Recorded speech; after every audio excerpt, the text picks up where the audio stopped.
And welcome to another video. Today I'll be covering why Richard is a terrible free-to-play trap. Now, this is a controversial take. People love Richard for various purposes, and a lot of people swear by him for KVK1 for investing.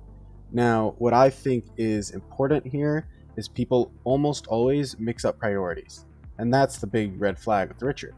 So what happens is you get free-to-play players, low spender players that have recommended, hey, just get him 5-1-1-1 for chaining. And they do that, and their VIP stays at 8, let's say, for a prolonged period, meaning they're not getting gold heads, and the other buffs you get along with it, which really damages their account in the long run, because Richard is not a safe investment. He is strictly for KVK1 and strictly for chaining. And when I say for KVK1, I mean for whales. You should not touch Richard unless you're a whale, or the other path you could do is you 10 spin him to eventually get him 5-1-1-1, which allows you to chain a lot better and easier.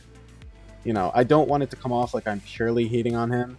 He has that good use for free-to-play and low spenders in chaining, but in terms of dumping all your gems into him just for a handful of skill levels, when you should be using your gems in VIP, saving for an egg event perhaps, or whatever event, right? A seasonal event perhaps, like a 7k gems, or an Esmeralda's Wheel even, or, right, a more than gems specifically, or even more so, YSG. But instead of all this, you're going to throw it in Richard, who is really a commander that specializes in chaining barbarians. And I get it for whales, right? When they have the gems to throw into it, he is a phenomenal commander that will be one of your best marches on the field.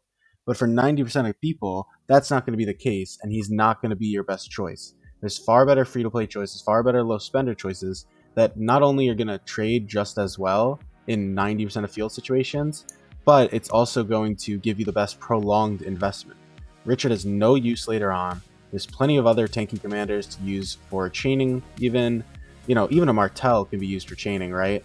You just may need to swap a couple skills, or not skills, but swap a couple talents around. In SOC, there's countless commanders that can be used as primary. And a huge issue with Richard, not to mention all the things I've said so far, is that weaker free-to-play players do field him without knowing much. And what ends up happening is you're still learning how to position your marches, right?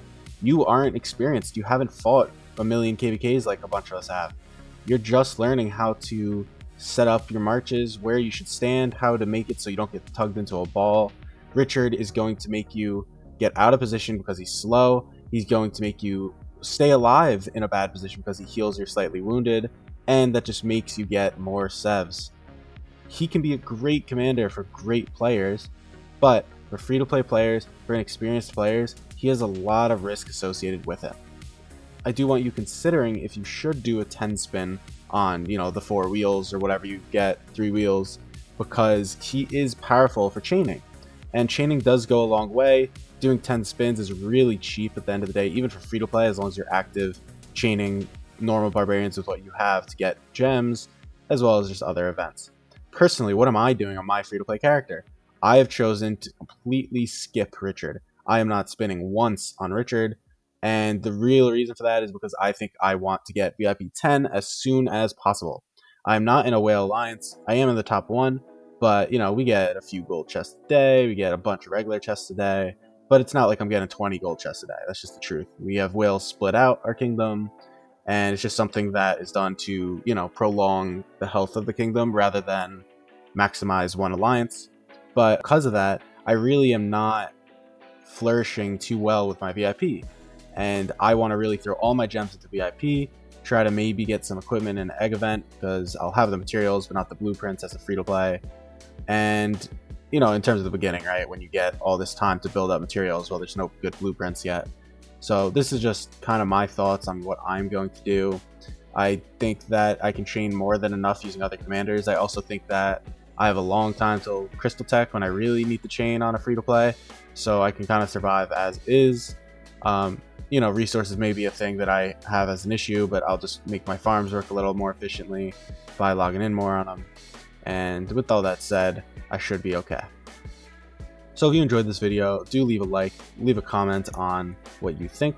I am now fully able to live stream. I've finished setting it up, If you have any ideas or want to see me stream something specific, even if it's a pass opening of your kingdom, let me know and I will happily take a look at it. And if you want to see some of these things, do leave that like, subscribe, and I'll see you tomorrow.